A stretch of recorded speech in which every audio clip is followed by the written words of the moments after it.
Día lunes 14 de octubre de 2024, en esta emisión, en las mañanas de Radio Esquina, La Luz y la Voz de Sanlúcar. Cada 15 días también, pues nos visita, habla de algún tema en cuestión, lo expone, lo plantea y ya vosotros pues analizáis qué es de lo que se trata, ¿no?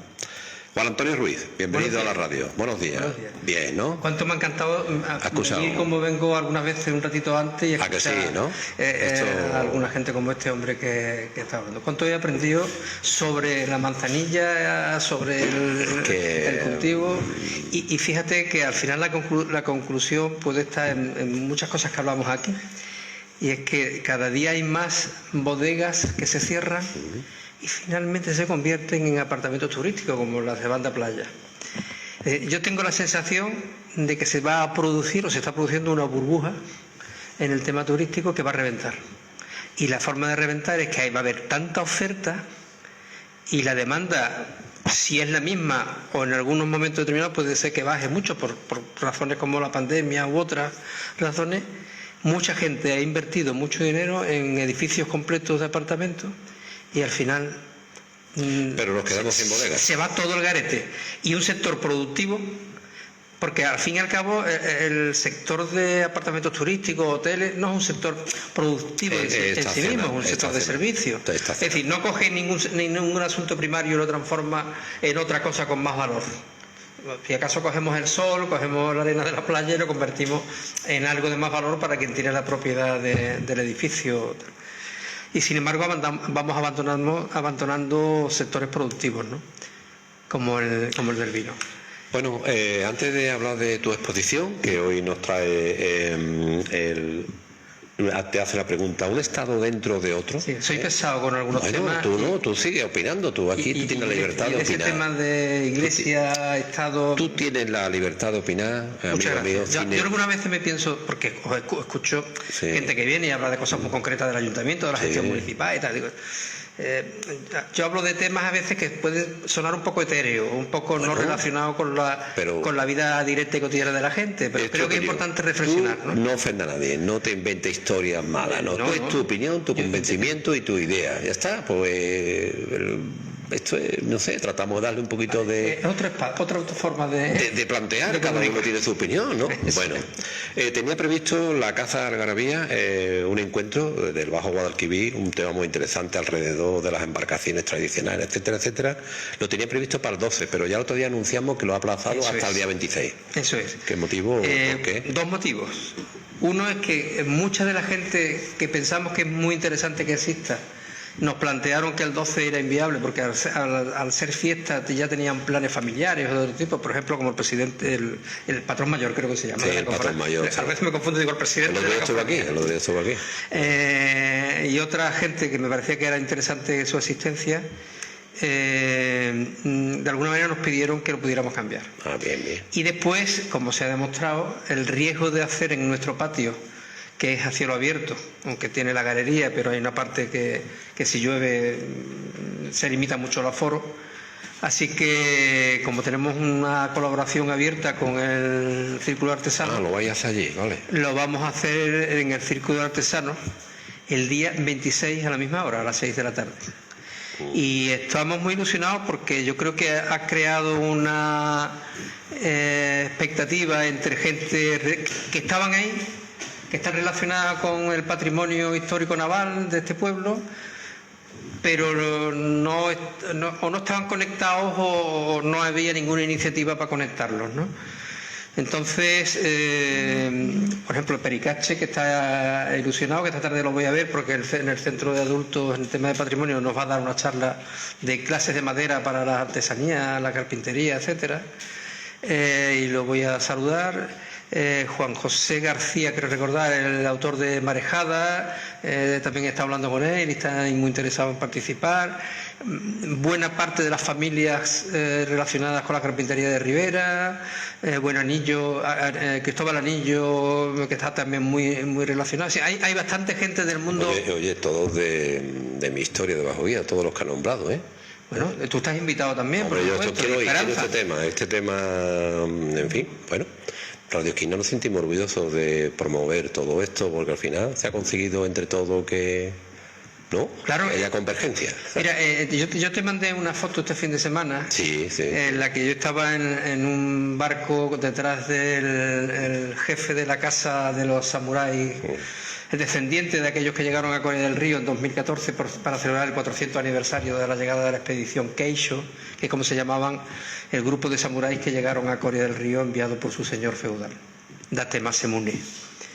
Que buscaba el apoyo de la monarquía española y del papado para su causa en Japón, ¿no? Bueno, eso sería otra historia, no la vamos a contar aquí.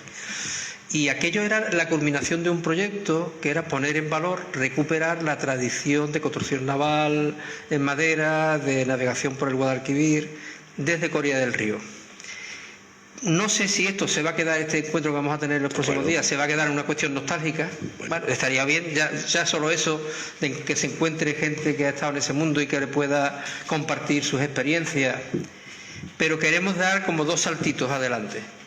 Aparte de que la gente que viene, sobre todo aquellos que tienen una relación más directa con el mundo naval y de navegación por el Guadalquivir tradicional me refiero a las artes tradicionales, a las embarcaciones tradicionales.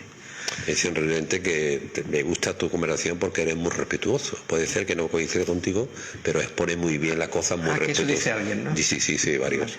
Vale, muy bien. Venga, perdona que te interrumpa. Hombre, da ánimo que la gente... Hombre, por eso te estoy diciendo que te escuche. Porque voy a ser muy disruptivo con algunos temas. Venga. Lo que pasa es que lo hago siempre, por supuesto, desde el respeto. Bueno, pues lo que te decía es que queremos dar dos saltitos. Uno, analizar la situación actual, no solo qué fue, cuál es el momento actual y qué posibilidades de futuro tenemos. Y sobre todo fijándonos en que nuestros vecinos, muy cerca, desde Málaga, que sigue viendo un astillero que construye, desde Cartagena, la Manga del Mar Menor, la Albufera de Valencia, el Delta del Ebro, toda la costa catalana, Galicia, Cantabria, todos están recuperando, haciendo festivales, haciendo historias que desde el ocio, desde la diversión, desde la admiración de la cultura, de nuestro patrimonio cultural, se recupere esto, ¿no? Yo creo que Sanlúcar se lo merece. Lo que seamos capaces de hacer es lo que entre todos queramos poner en marcha. Perfecto. Bueno, pues entra tú en tu tema que quiere plantear esto, que también es un tema de lo que hemos estado hablando, muy interesante, pero ¿un Estado dentro de otro Estado o de otro? Sí. Es que si tú analizas desde el detalle menor, un sucedido, como dice mi admirada Nieves Costrina, una cosa que me pasó el otro día, mi nuera va a aparcar en calle Santo Domingo, aparca en un sitio, no se había dado cuenta que había una placa, y sale un señor de la librería que está al lado y dice, no, ahí no puede aparcar, que ese es el sitio del cura. El cura tiene un sitio para aparcar. Pone servicios parroquiales. Entonces, esto me provocó una reflexión y un análisis que quiero compartir. Como decíamos antes, desde el respeto yo mismo me considero no religioso pero espiritual, y respeto a toda la gente que tiene una experiencia de lo trascendente. Es decir, que hay gente que le llaman Dios, desde lo trascendente a lo interior. Lo estuvimos hablando una vez, un tema, ¿te acuerdas? Estamos tratando ese asunto, lo hemos tratado quizás en un par de ocasiones, hasta las tradiciones populares, la diversión en cuanto al encuentro en la calle, con nuestras imágenes, todo eso yo lo respeto. Pero lo que no puedo entender es cómo se le da el tratamiento de autoridad civil a la gente que son simplemente cargos electos, no democráticamente, pero electos de una asociación privada. Porque esto es lo que quizás en nuestra sociedad, con tantos siglos de presencia de la Iglesia confundida con la autoridad civil, con el Estado, utilizada mutuamente para sus propios intereses, no acabamos de entender que cualquier confesión religiosa en un Estado democrático, realmente democrático, no es más que una sociedad particular, civil, que tiene sus prácticas, que tiene su vida social, su vida asociativa, pero cuyos cargos no son funcionarios, no son cargos que tengan más derechos que ningún otro ciudadano o ciudadana que le rodea. Entonces yo me preguntaba, ¿por qué el cura tiene que tener un sitio para aparcar? Distinto de mí. ¿Qué es el cura? Es un cargo interno de una sociedad civil privada, muy poderosa, por supuesto, pero al fin y al cabo no es más que un cargo. ¿De dónde viene esto? Pues de esa multitud de ejemplos, algunos de ellos me gustaría citarlos, en los que hay una confusión entre el Estado soberano democrático y el Estado que es realmente, en nuestro caso en España, la Iglesia Católica, pero en los países musulmanes, muchos de ellos, la misma religión está muy confundida con el Estado. Pero vamos, en países tan democráticos y avanzados como se supone como Inglaterra, el jefe o la jefa de la Iglesia es el monarca, ¿no?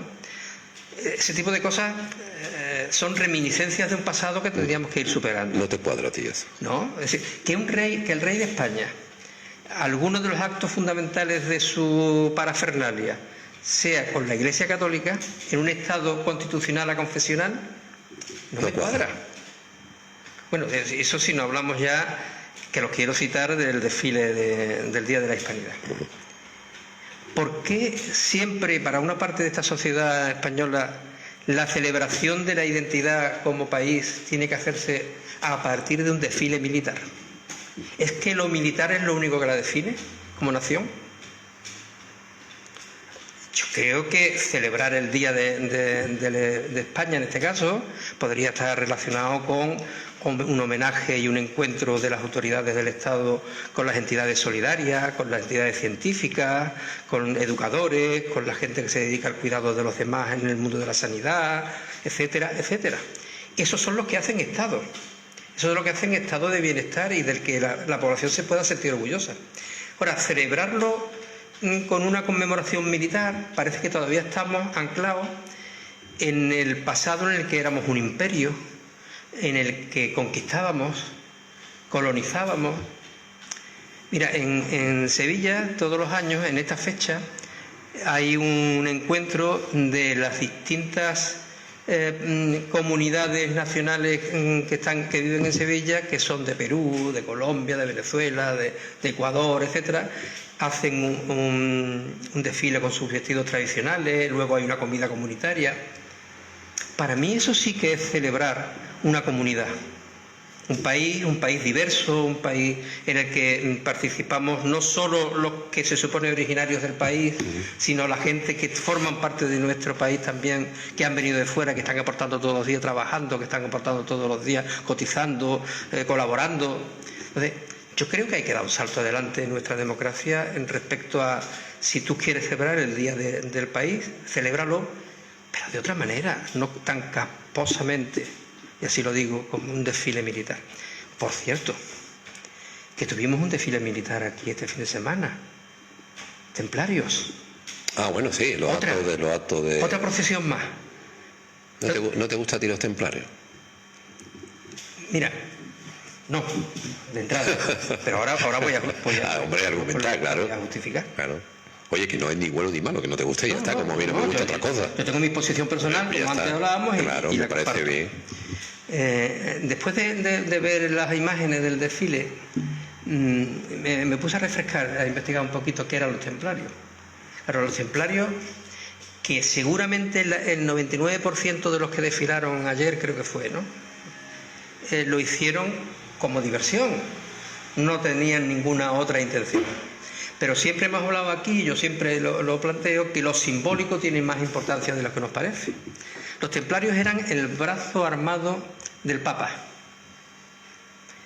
Lo fueron en lo que llamamos Tierra Santa, la tierra machacada de hoy, porque eran en la punta de lanza del primer colonialismo europeo en la zona, cuando los países cruzados intentan ocupar de nuevo no por primera vez, porque nunca lo habían ocupado, el territorio de lo que hoy es Palestina, Israel, Líbano, etcétera, y los cruzados, es decir, las órdenes militares son la cabeza de puente, porque como dicen los mismos textos árabes que he estado revisando, eran como una yihad.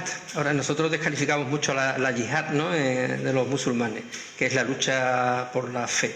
Pues estos eran en su mayoría fanáticos religiosos, que eran muy temidos porque eran súper crueles en la guerra. fueron el brazo armado de los estados castellano y aragonés para la conquista del Al-Ándalus. Y fueron incluso el brazo armado del papado para cargarse la disidencia interna de la cristiandad en la Edad Media, como eran los cátaros.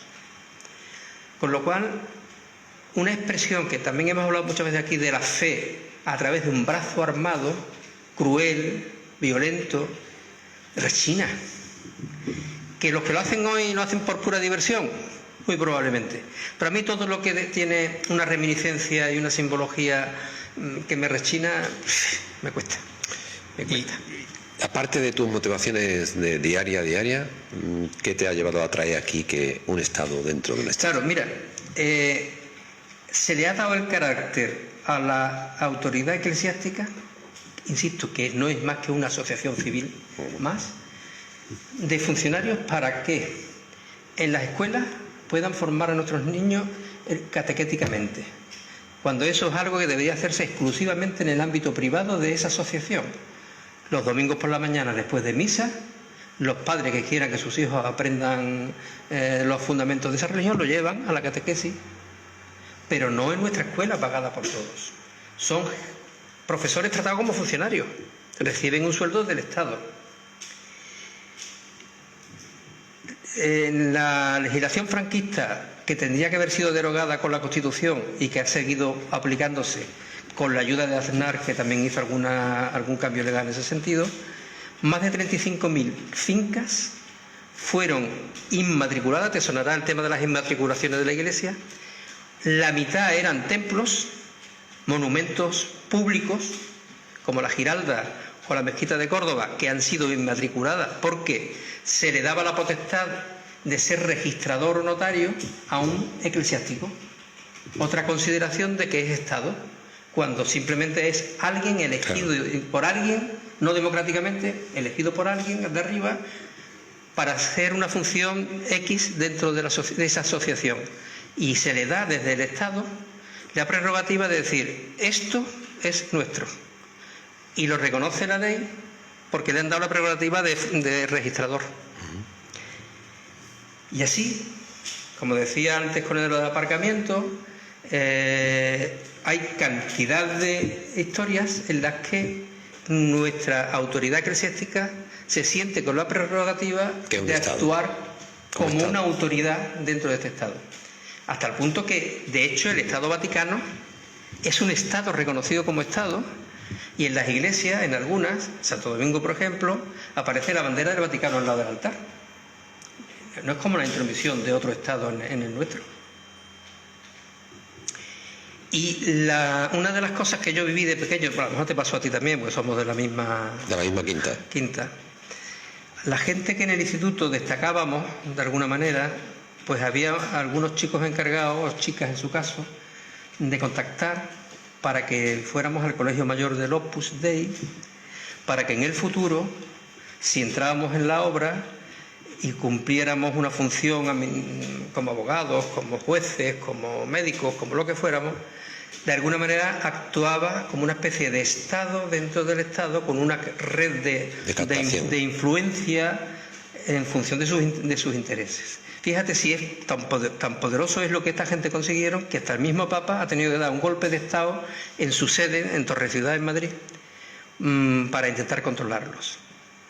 Entonces, hay tantas situaciones en las que, insisto, y no digo la fe personal, no hablo de la celebración o la religiosidad popular, hablo de la intromisión que la estructura de poder propia de una asociación civil privada, insisto, tanto esta como los evangélicos, como los musulmanes, como los judíos, no dejan de ser en un Estado democrático, no en un Estado dictatorial que estaba aliado con esa... Entonces, eso es lo que yo quería hoy dejar claro. Insisto, ha quedado clarísimo. Insisto, desde el respeto a la experiencia personal de fe de cada persona. Esto no va contra la libertad religiosa, esto va contra la intromisión en el Estado soberano y democrático, desde el pequeño caso de darle un aparcamiento al cura. ¿Por qué? El cura tiene una incapacidad, que necesita, como cualquier otro, un espacio para poder aparcar cerca de su trabajo o de su domicilio? ¿O es un funcionario que tiene que cumplir, tiene que estar cerca de la oficina y tiene que tener un espacio como pasa en la Cuesta de Belén? O transporte, o carga y descarga. Carga y descarga. Es que el tema del aparcamiento en este pueblo es un poquito caótico. Más todavía. Tú le das a alguien que tiene discapacidad un espacio con su matrícula. Sí, sí. Y ahora resulta que ¿quién va a vigilar que esa persona ya no tiene ya no usa el coche, lo usan los hijos, lo usan familiares? Y aparcan, porque eso sucede.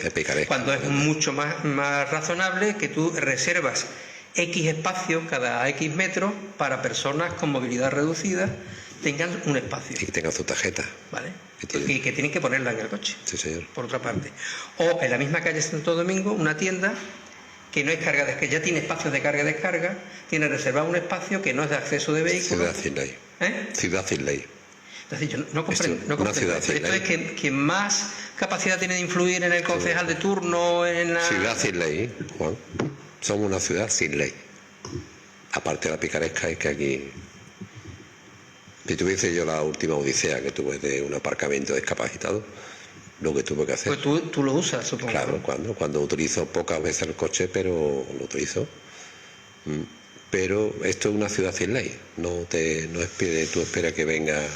Aparte de que hay gente que se aprovecha de otros temas, como tú estás planteando. Claro, si tú no lo controlas adecuadamente y no tienes medios de controlarlo adecuadamente, pues la picaresca aumenta, ¿verdad? Claro. Aumenta. Bueno, antes de irte, ¿cómo te va tu taller de patrimonio en adultos? Bueno, pues muy bien. El otro día... Sabes que tiene una asignatura pendiente conmigo, ¿no? ¿Cuál? De traerte una persona aquí de patrimonio. ¿No te has acordado ya tú de eso? Cualquiera. ¿No? ¿El lunes es buen día para ti? El lunes puede ser un buen día, sí. Pues el día 21, ¿no? ¿Te parece o no? Y hablamos de patrimonio, ese taller o algo. Vamos a intentarlo. Ya eso es misión tuya. ¿Quién se viene? Ya eso es misión tuya. ¿Sabes quién se viene? Para acá. Todavía yo no es un grupo que conozca muy bien. Bueno, voy conociendo gente. Por ejemplo, coincidí con Alejandro, creo que se llama, uno de los participantes en alguna de las tertulias. Sí, sí. Y bueno, hay gente que dice, oye, yo te hacía más joven. Digo, ¿cómo? Sí, es que te sigo en Radio Esquina. Anda. Y me parecía que era... Bueno, te hacía mayor. Tienes mejor aspecto en persona. Bueno, claro, mira qué bien. Ya te ganó. Bueno, el otro día estuvo un músico que participa todos los meses y disfrutamos muchísimo de su lección de música. Es decir, es interesantísima.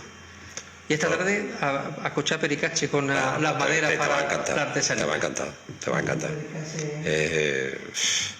Es propia vida. Te va a encantar.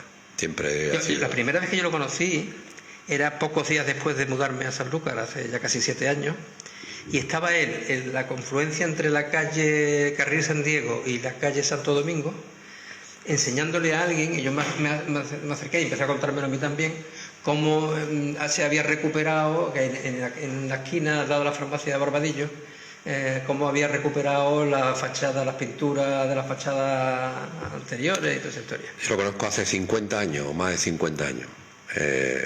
Y realmente siempre ha tenido el pensamiento como lo tiene ahora, de verdad. ¿Y sabes qué es lo que más me gusta de él? Lo natural que es muy didáctico. Es verdad. Muy didáctico, pero además, el otro día vi un vídeo suyo sobre el convento de los Jerónimos de ahí cerca de lo que hoy es la Brigada de Andalucía, el cuartel de la Guardia Civil. Y el tío iba con 2 o 3 libros de apoyo sobre el tema. Es decir, que no es algo que es un aficionado y cuenta, sino que se lo ocurra. Que está muy documentado. Bueno, pues supongo yo que la vez que viene alguien se acordará de nombrarlo y darle una insignia de oro, que hace mucho por San Lucas. He escuchado alguna crítica verada. No, digo yo, ¿no? Alguien que se le ocurre, ¿verdad? Porque una persona que hace mucho por San Lucas. Sí. Y por conservación del patrimonio. Y está entusiasmado con la jornada que vamos a tener. A ver, no te lo dije yo que era bueno esto. Bueno, muy bien. Oye, hasta el lunes lo confirmamos, ¿no? Ya tú lo dices, pero con quién viene, ¿no? Eso ahí no lo confirmamos cuando lo tengamos. Oye, si eres capaz de defender el tren de la costa, No va a ser capaz de traer un invitado a Radio Esquina, por favor, Juan. No. Por cierto, mañana ponemos mesa en el Cabildo. Pues ya está. ¿Vale? Venga, hasta luego. Venga, que tengáis buena semana. Cuídate mucho. Venga, nuestra pausa. Una pausa y ahora volvemos enseguida. 2 minutillos. Venga.